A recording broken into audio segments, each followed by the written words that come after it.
el libre comercio es una gran mentira, es una de las grandes mentiras de la sociedad contemporánea. Y de aquí surgen dos preguntas que me encantaría escuchar tu opinión. O sea, primero, o sea, me es casi imposible no pensar en esta tesis de decir que la ideología del libre mercado casi fue como un virus en forma de religión secular que se usó para acelerar el desarrollo y la competencia dentro de las colonias, para aumentar sus fuerzas productivas, pero más que nada para precarizar las condiciones laborales y depreciar el valor de la materia prima para poder enriquecer a los colonizadores. Sobre todo a las oligarquías que dominaron esas colonias y que luego se convirtieron en cosas hegemónicas de las colonias que se convirtieron en estados independizados. Sí, sí, sí. Yo, con lo que me gustaría que con la gente se quedara, es que todo proceso de acumulación capitalista ha requerido, para ser exitoso, no aplicar el libre comercio en Sino un Estado. en el propio estado donde se realiza, sino la protección de la industria con una Totalmente. planificación estratégica a largo plazo que permita a esa clase dirigente fortalecer el Estado frente a otros. Pero es que Claro. eso lo han hecho estados capitalistas contra otros estados capitalistas. Y, Voy y a se poner el sigue caso, haciendo. Sí, y sí, se voy a sigue poner, haciendo. Sí. lo está haciendo China. Voy a poner el caso de Alemania. Durante prácticamente todo el siglo XIX, el Imperio Británico no tiene competidor industrial. Es imposible competir con el Imperio Británico. A Estados Unidos le cuesta una guerra de secesión para poder salir de la imposición del libre comercio que tenían los estados del sur. Porque Ya. Abraham Lincoln cuando forzó a los terratenientes algodoneros a acabar con la esclavitud, no es porque sintiera bondad por los esclavos negros, sino porque quería acabar con la dependencia económica del Imperio Británico que tenían los estados del sur y que los Ya. terratenientes querían mantener.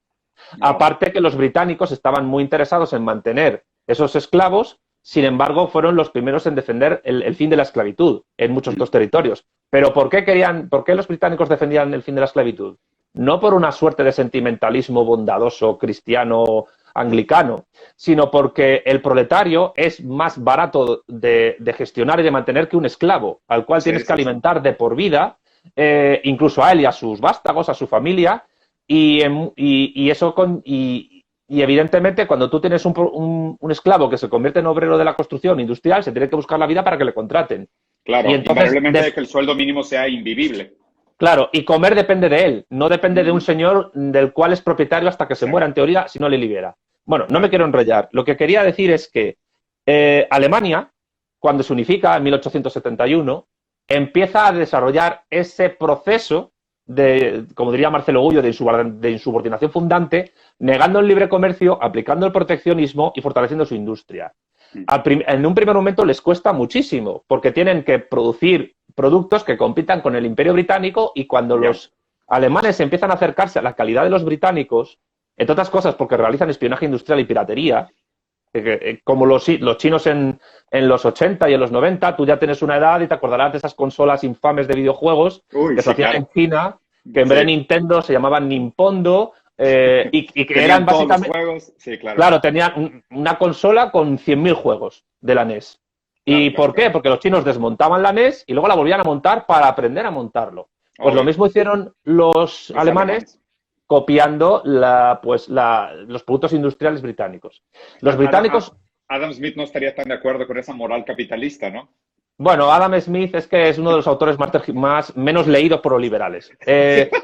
A lo que quería ir, fíjate qué curioso, la etiqueta Made in Germany, que es símbolo hoy de prestigio económico, industrial, de productos de alta gama y de alta calidad, en un primer momento, en el siglo XIX, los británicos consiguen que se imponga para distinguirla de sus productos porque eran de peor calidad. Sí, claro. Lo bueno que hicieron los alemanes es que supieron subvertir una etiqueta de desprestigio, el Made in Germany, para convertirla en una etiqueta de prestigio. Pero Mm. precisamente porque las élites alemanas, su capitalismo, tuvo que competir con el Imperio Británico y no se creyeron en el libre comercio. Y antes has Ya. mencionado que hay muchos tipos de capitalismo. Es decir, no es lo mismo la economía social de mercado que los inicios del capitalismo manchesteriano, que los Absolutamente. modelos de estado del bienestar de Francia, España, Italia, etcétera. No tienen nada Claro, que claro. ver.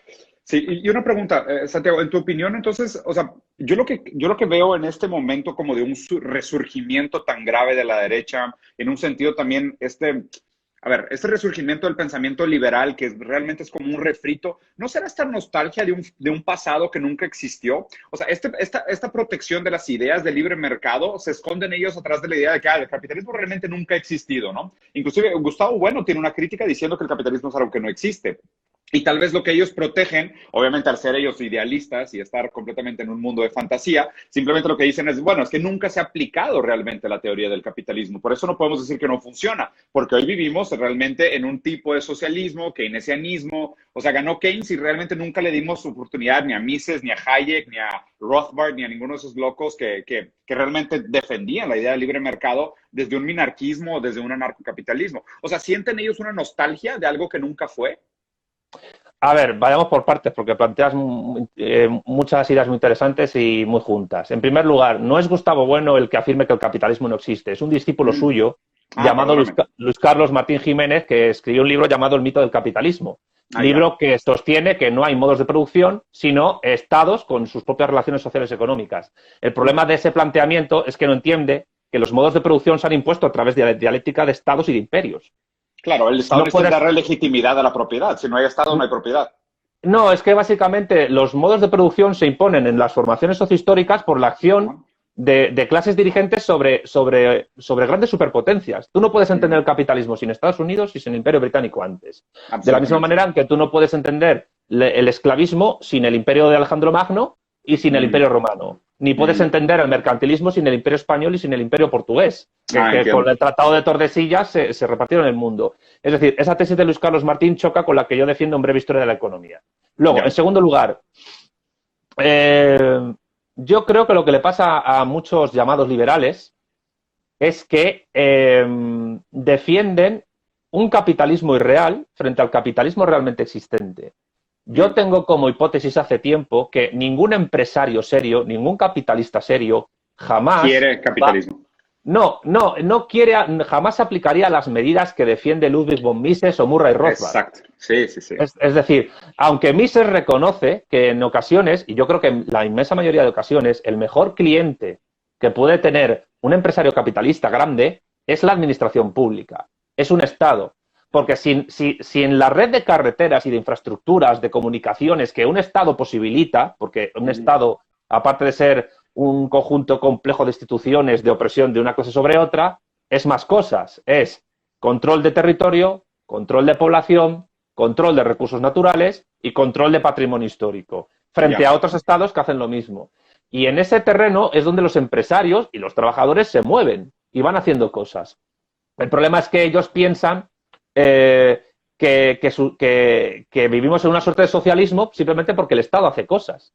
Pero eso es tan absurdo como al contrario. Pensar que el capitalismo es que exista propiedad privada y que haga cosas. Que es básicamente la posición de los que critican lo que se hace en China o el Doi Moi en Vietnam o incluso la próxima reforma que se va a hacer en Cuba con la nueva constitución, etcétera. Que si no se ha hecho antes, yo creo que ha sido por la pandemia. Pero vamos, yo creo que esta gente vive fuera de la realidad y trata de aplicar modelos económicos ideales que no se corresponden con, vamos a utilizar la expresión capitalismo realmente existente.